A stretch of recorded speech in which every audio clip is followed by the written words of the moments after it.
Well, hello there. Wow, the year is almost over. Can you believe it? It is such a cliche, but the years really do go by fast, don't they?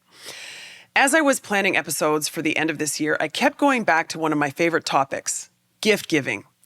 Many of us mark the end of the year with a gift. It could be a personal gift for a family or a friend, or it might be a professional gift for a client or a colleague. Whether you're celebrating winter solstice or St. Nicholas Day, Christmas, Hanukkah, Kwanzaa, Guru Gobind Singh Jayanti, Baudi Day, Shogatsu, or maybe you're just celebrating the new calendar year, chances are you've got some shopping to do for other people. This is where I can help you. Even if you're done your shopping for this year, I promise there are some insights in this episode that can help you with every gift-giving opportunity that you have. Again, whether it's professional or personal. The insights that you're going to hear in a minute all apply. Welcome to Talk About Talk, episode 147. I'm going to introduce this topic of gift giving with a few of my favorite insights, and then you're going to hear an episode that I recorded a few years ago on this topic. That was way back at episode number 38. I just re-listened to that episode and I realized it's all there. You're going to learn a lot, I promise. Now, certainly a few things have changed since I recorded episode number 38 on gift giving a few years ago. For starters, the obvious thing, there's AI. It might be fun to ask AI what an appropriate gift would be for someone. As you add more and more information about them into the AI, you might come up with a very cool and appropriate gift. So there's that. Also, if you've listened to a few of the recent episodes of Talk About Talk, you probably noticed that this past episode, I don't talk a lot about personal branding. These days, over 100 episodes later, I talk a lot about personal branding. This is the topic where I see the most traction. And I would say that personal branding has a lot to do with gift giving. Think about the symbolism of what you're expressing about yourself from the gifts you give. In fact, I think that's something that I'm going to bring up at the personal branding boot camp that I'm running right now. So next week in our coaching session, we're going to talk gift giving. Speaking of boot camps, that's another thing that's changed. I wasn't running boot camps back then. If you're thinking about a high substance, high sentiment gift for someone, or maybe even for yourself, please consider the February 2024 Personal Branding Bootcamp. You can learn more about it at talkabouttalk.com/Feb24. All the information is there. And my gift to you, $100 off the bootcamp. Just enter the promo code PODCAST. Again, the website with all the information is talkabouttalk.com/Feb24. And the promo code for $100 off is PODCAST. I'd love to see you or a friend in February at the boot camp. As this year closes, I'm really excited about a gift that I just procured for a dear friend of mine who's helped me a lot with my business. A few months ago, she showed me a necklace that her sons bought for her and that she clearly absolutely loved. So I went out and I bought her the matching earrings and bracelet. I can't wait to give them to her. I hope she's as excited about this gift as I think she's going to be. I'm particularly excited about this gift because I anticipate that she is going to love it, but also because of what I know about what the research on gift giving says. Frankly, I think I nailed it. This is a high sentiment gift and it's jewelry. That is like a hole-in-one when it comes to gift giving. Now, I want to share with you 3 things. Of course, 3. If you were to learn only 3 things from this episode, here are the 3 things that I hope you'll remember. Number 1, gifts are symbolic. Specifically, they are symbolic of 3 things. They're symbolic of you, of your thoughts about the receiver, and about your relationship with the receiver. 2, there are 2 dimensions or criteria against which people evaluate gifts. Yes, I know this sounds very objective and maybe cold, but this is what the research says. The 2 dimensions are substance or cost and sentiment, where sentiment is some combination of time, effort, thoughtfulness, and customization. So you could think of all of the gifts that you give and receive sitting somewhere on a 2x2 matrix. On one dimension, you have substance or cost, and on the other dimension, you have sentiment. The research shows that the most appreciated gifts are high on sentiment, not surprising, but surprisingly, they are low on substance. Just remember, it's the thought that counts. The third insight I hope you remember is this, and this might be the thing that you thank me for the most. If you don't have time for thoughtfulness or customization, then research shows that most women want jewelry and most men want technology gifts. Now, of course, this doesn't apply to everyone, and you probably know for the person that you're buying for if they're an anomaly here. But if you're stretched for time, just go with jewelry or technology. Got it? You're welcome. All right, let's do this. Let's do this. Let's talk about talk. Hey there, I'm Dr. Andrea Wojnicki. You can call me Andrea. Thanks for listening to Talk About Talk. This is where we come to learn and talk about all things communication. My goal is to help you learn the communication skills that will catapult your career and enhance your relationships. Because when we communicate effectively, we can be a better manager, colleague, parent, partner, and friend. We can also be a better gift giver, right? Yes, gift giving is a form of communication. A significant one, it turns out. Gift giving is common. It's prevalent. It's also highly symbolic. The gifts we give and receive communicate a lot of things about the giver, about the receiver, and about their relationship. My goal for this episode is to help you mostly when you're gifting someone, but also some things to think about when you're receiving a gift. By the end of this episode, you'll have a list of things to consider, and yes, a few things that you can stop worrying about when it comes to gift giving. If you guessed by the enthusiasm in my voice that I love this topic of gift giving, well, you're right. I first researched gift giving over 15 years ago when I was a doctoral student.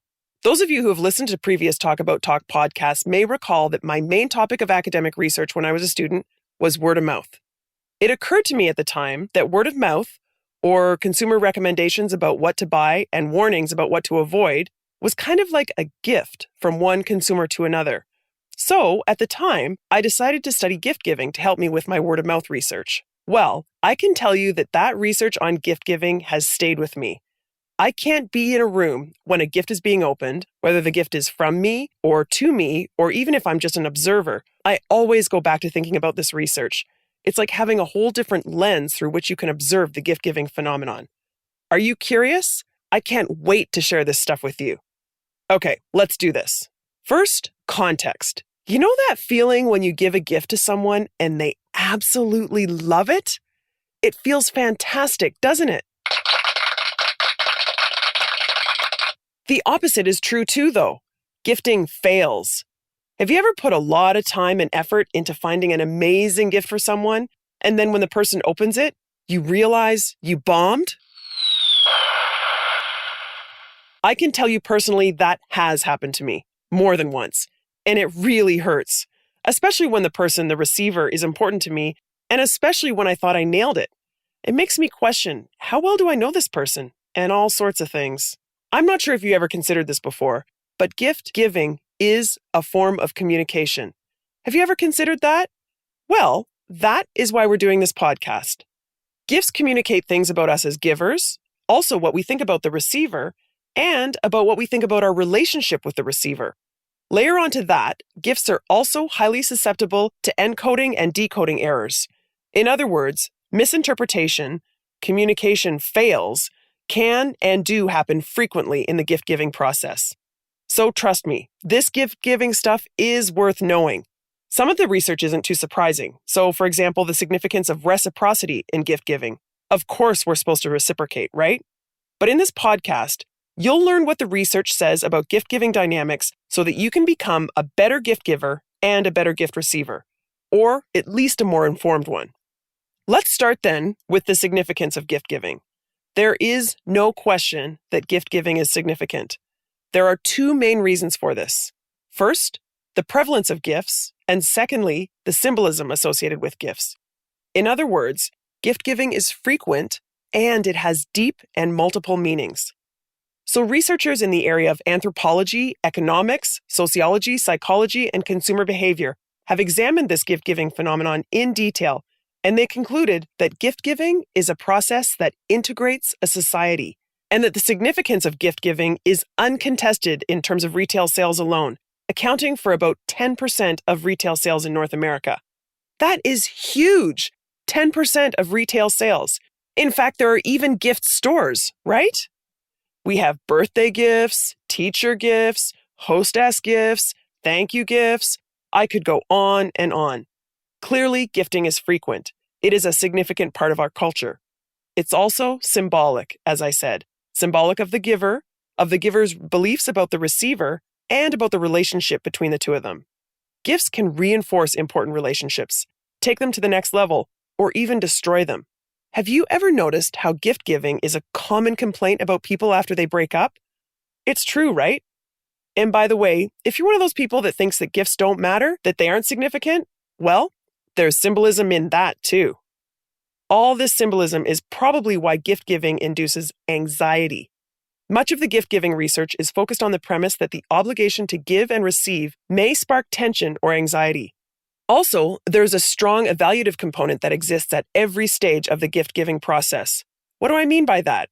Well, kids compare gifts that they got for their birthday or Christmas, don't they? Even adults, have you ever been involved in conversation where people are comparing the gifts they received from their partners for Valentine's Day? Yikes! Not surprisingly, gift-giving research concludes that inappropriate gifts cause embarrassment, they threaten social ties, and they leave lasting impressions. That's a lot of stress when you're shopping for a gift, isn't it? Then there's the stress of receiving a gift. Of course, we don't want the person who's gifted us to feel badly, but gifts can produce unwelcome feelings of obligation and guilt. Have you ever received a gift from someone and you suddenly felt like the relationship was out of balance? That's partly because gifts are construed as currencies that are exchanged, in addition to being symbolic. Okay, moving on to the gift itself. As I said before, gifts are a form of communication. Gift giving is symbolic. Gifts impart meaning. When you're giving a gift, you can think of it as being symbolic of three things: your own identity, your beliefs about the receiver, and your relationship with the receiver. Sometimes gifts say what cannot be said in words. Because of this symbolism, receivers read into the gift, and the giver knows this.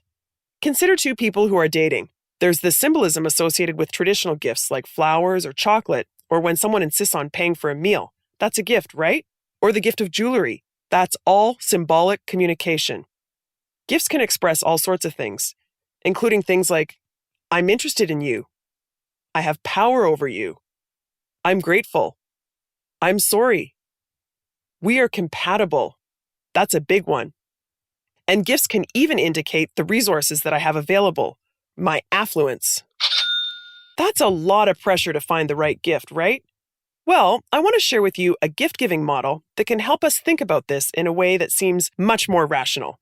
In a paper from way back in 1993, consumer behavior researchers Sherry, McGrath, and Levy highlighted how you can evaluate gifts across two dimensions: substance and sentiment. The substance is how much cash you spent, how much you paid for the gift. It could range from no cost, say something you made, to something astronomically expensive. The second factor, sentiment, is the thoughtfulness and/or the effort associated with the gift. A low-sentiment gift could be a random gift card or a generic gift, like, say, a teacher's mug. Examples of high-sentiment gifts are things that are more personalized or homemade, or that took a lot of time or effort to procure. Here's Professor Russell Belk, the multiple award-winning York University marketing professor, who also appeared in Talk About Talk podcast number 14, where he shared his expertise about how our possessions communicate things about us. Professor Belk also has a lot of published research focused on gift giving. Here he is describing the sentiment associated with a gift. It used to be insulting, and still is to some degree, to give a monetary gift or even a gift card rather than a tangible gift that you've actually sought out and thought about and found to be appropriate to the recipient and appropriate to. Emerson said that the true gift should be a part of you, and so Right. you bring your skills and your interests to bear on the gift. And from the receiver's point of view, the recipient's point of view, you're more appreciative because it really is a part of that giver. That if you send your secretary out to buy a gift for your partner, that's inappropriate because you haven't put the time and effort and love and thought into it. So I know this is tricky because it's a podcast and I can't show you this unless you go to the show notes, but imagine for simplicity's sake a 2x2 matrix where you have substance or cost on one axis and sentiment on the other. So there are 4 boxes. Gifts are either high substance and high sentiment, or high substance, low sentiment, or low substance, high sentiment, or low on both, low substance and low sentiment. Got it? Okay, here's the question. Can you guess which gifts are most appreciated by the receivers? Well, you might be surprised. If you guessed high substance and high sentiment, the most expensive and most thoughtful gifts, you are wrong. The research concludes that gift givers experience what they call displeasure at the extremes. Basically, this means that if the gift is extremely high or extremely low on either substance or sentiment, then they really don't like that. If the giver was being too cheap, or even if they spent way too much. Similarly, if they went to way too much effort, or if it was way too easy. Like as Professor Belk said, you ask your secretary to go get a gift for your partner. That is not cool. Another classic example here is the gift of cash. Cash is so easy, right? But appreciated? Not so much. Of course, there are exceptions, depending on the person and the situation. Back to our 2x2 matrix. Can you guess what kind of gift is most appreciated from the 4 options? Well, it's actually the low substance, high sentiment gifts that are the most appreciated. In other words, the cheap but thoughtful gift. Like the drawing that a child gives her parent, or maybe the homemade meal that one neighbor makes for another. Most people don't guess this right away, but it sounds about right when you really think about it, doesn't it? Personally, I find this 2x2 gift-giving matrix fascinating. And yes, I think about it when I'm giving or receiving or even just observing a gift-giving interaction. It's a really cool way to examine the whole gift-giving phenomenon. It's also a very helpful guide when you're selecting a gift for someone. All else equal, the sentiment is more important than the substance. In other words, it really is the thought that counts. I've discovered, though, that some gift-giving scenarios don't seem to quite fit into this 2x2. 2 of these scenarios are surprise gifts and gifts from gift registries. First, the surprise gift. Let me tell you a quick story. Last December, I was at home working on my Talk About Talk podcast when the doorbell rang. Honestly, I was annoyed by the interruption, but boy, was I in for a pleasant surprise. At the door was a woman who I met just a year earlier in a professional context. We definitely hit it off, and we were starting to develop a friendship. She was at my door with an unexpected gift for me and my family. A bunch of big jumbo shrimps and high-quality steaks. What? I was so overwhelmed with her generosity. And it wasn't the gourmet elements of the gift that's impressed me so much, although, trust me, it was very, very much appreciated. Rather, it was the complete surprise of there being any gift at all. And this got me thinking. Sometimes the gesture of gifting is symbolic, isn't it? Regardless of the gift. Maybe there should be a third dimension on this substance and sentiment 2x2, or maybe it's part of sentiment, I don't know, but call it the element of surprise or expectation. The second scenario that doesn't fit perfectly into our 2x2 substance by sentiment matrix is gift registries. You know, for bar or bat mitzvahs or weddings or for people who are expecting a baby. I read recently that people who create gift registries almost always prefer something from their registry versus just about anything else. Meanwhile, the gift giver might be trying to add some sentiment to the gift, some thoughtfulness, some effort. Have you ever done this before? I know I have. So I was going to a friend's wedding, and sure there was a registry, but I wanted to think of something that they might like at least as much and that demonstrated how much I adore the couple. But apparently, according to the research, that is all just a waste of time. People who create registries just want stuff on their list. So don't overthink it. Just buy something from the registry. Got it? Now we all know. Okay, moving on to gift-giving models. Researchers have also sought to describe the gift-giving process with models. Many of these gift-giving models focus on 3 main steps: giving, receiving, and reciprocating. So as you can imagine, the model or process of gift-giving is circular. It never ends.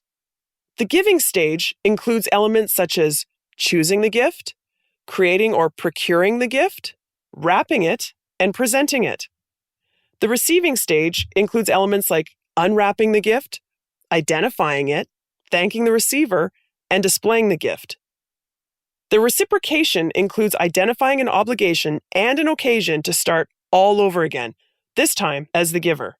In his research, Professor Russell Belk, who we just heard from, describes gift giving as, I quote, a self-perpetuating system of reciprocity. It turns out there are very few exceptions to the universal requirement to reciprocate. A few examples of people who may be exempt include work subordinates, wait staff, students, teachers, monks, and transients. If you're not one of these, then sorry to say, but you're probably obliged to reciprocate. Back to the model. Of course, there are rituals associated with each of the elements. Consider, for example, the element of gift wrapping. How fancy should you go with the wrapping? Do you always remove the price tag? And what about the return receipt? And what do you do with the gift bag once the gift has been opened? Is it okay to re-gift the gift bag? And who does it belong to? Another element is thanking the giver. Is a formal thank you required? Do you have to handwrite a thank you, or is it okay to text? And how soon after the gift was given is the thank you expected? And then there's the element of displaying the gift. Do you have to wear the shirt that your great aunt gave you? Do you have to display the decorative pillow that doesn't even match your living room? And when is it okay to exchange the gift? These subtle but important elements associated with gift giving comprise the important rituals that become our cultural and our family traditions. They also explain why gift-giving expectations can be askew and why people's feelings can get hurt. The customs that we grow up with inform our gift-giving expectations as adults, sometimes in ways that we aren't even aware of. I asked Professor Russell Belk about this. That's right. Anytime two people get together, they have to decide how they're going to regard, especially rituals and the way that we celebrate things and how we eat and what a dinner is like and so. And is a dinner a gift? And it certainly could be. And even such things as, do you serve it family style or does someone dish it out for you, is a different sort of power. Right. Different sort of I hadn't thought of that. Wow. So preparing a meal for someone is a gift? I definitely hadn't thought of that. Do you see what I mean? It kind of illustrates the point, doesn't it? Our gift-giving expectations are formed from our cultural and our family upbringing, and we're not even aware of it. There really is so much to think about in this gifting process, not just for the giver, but also for the receiver. Sometimes the receiver will experience unwelcome feelings of obligation and guilt. And sometimes not only these negative feelings, but even the gifts themselves are unwanted. Sometimes, for example, the giver may pay more for the item than the recipient values it, which is always awkward. And by the way, this partially explains why people make Christmas lists or gift registries. Despite all this anxiety, obligation, and guilt, there is an expectation that the receiver will be gracious. Here's Professor Belk again. The worst thing you can do is refuse a gift, say, I don't want this. Somewhere in between would be re-gifting, where you take the gift and give it to someone else, hopefully not forgetting who was the original giver and giving it back to them. But in that case, this is developing as a more acceptable thing to do. It's becoming more acceptable? It's becoming. It used to be extremely insulting, right? Yeah, and it used to be insulting and still is to some degree. It's true, isn't it? Re-gifting used to be extremely insulting. But it seems to be a little bit more acceptable nowadays, or at least talked about. It's almost a cliche. Nowadays, regifting is even joked about as being environmentally responsible. I've heard of school teachers who put all their teacher gifts they receive into a pile, and then they tell their friends to help themselves. Oh boy, I'm sure it's not the mug from my kid that's in that pile though, right?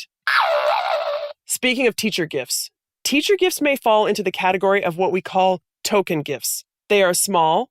Okay. They're not all small. Have you heard about the ridiculous teacher gifts that Manhattan private school teachers receive from their students? We're talking little blue boxes with diamond bracelets. Crazy! Anyway, I digress.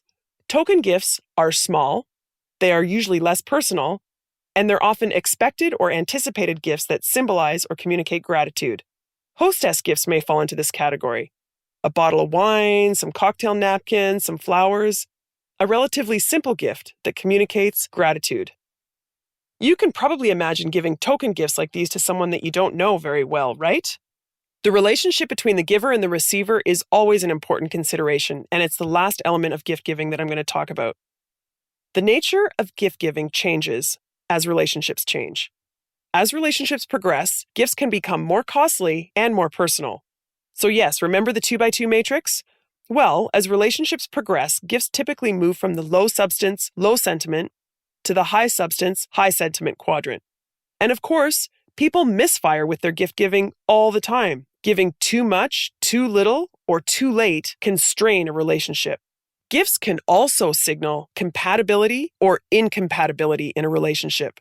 Here's another model or theory to consider in the gift-giving context. Transitivity. Do you remember transitivity or balance theory from school? So positive times positive equals positive, positive times negative equals negative, and negative times negative equals positive. Do you remember that? So assume you're buying a gift from someone you like. That's a positive. And you choose something that you also like, another positive. Then you hope and assume that they will like it too. That's another positive. So you've got 3 positive. Your triangle is in balance. If the receiver doesn't like it, then oof, things are out of balance. Maybe you don't know the person, or maybe you don't want to know the person. It's about balance between the giver, the receiver, and the gift itself. Since gifts are so symbolic, they can communicate a desire to alter a relationship trajectory. Imagine an unexpected, incredibly thoughtful and meaningful gift. Maybe an intimate gift. It kind of changes things, doesn't it? So again, the gift is symbolic of the relationship and how the giver feels about the relationship with the receiver. Let me start to summarize then. When we communicate with people, we have our words, we have our tone, we have our body language, and amongst other things, we also have our gifts. Gifts are significant elements of communication. That really is a lot to digest, isn't it? Overwhelming. But honestly, I could go on and on. I didn't even touch cultural norms. I guess that's a topic for another whole podcast, culture and communication. Let me now summarize a few takeaways to help you think about gift giving from a new, more rational perspective. First, just understanding the significance of gift giving can help you with your communication and with your relationships. And understanding the nuances of gift giving can help you determine what you should worry about and even what you shouldn't worry about. So what should we worry about? Well, we should seriously consider the symbolism of the gift, but also consider the gift giver's individual situation, their culture, and their personal family upbringing. Sometimes we read into gifts unnecessarily when they're intended as tokens, and sometimes we misinterpret based on divergent culture or family rituals. I also hope you'll give some thought to the substance and sentiment gift-giving model with the 2x2 matrix. Remember that people typically don't appreciate the extremes, and that the most appreciated gifts are often low substance, high sentiment. What should we worry less about? Well, apparently we should worry less about how much money we spend. It really is the thought that counts, people. And as for those gift-giving registries and wish lists, just buy from them. Stop trying to go above and beyond. Just give the people what they want. Maybe with a big hug so they know you really love them. All right, that's it for this episode. Now, I have a gift for you. I created an awesome detailed summary of the 5 simple steps to improve your communication. It's available as a free printable PDF to anyone who subscribes to the Talk About Talk weekly email newsletter. So actually, it's 2 gifts, the printable PDF and the email newsletter. You're welcome. Just go to the website and sign up now, talkabouttalk.com. Please let me know what you think about this episode. I'd love to hear your gift-giving stories, your triumphs, and yes, your gift-giving fails. All right, thanks for listening, and talk soon.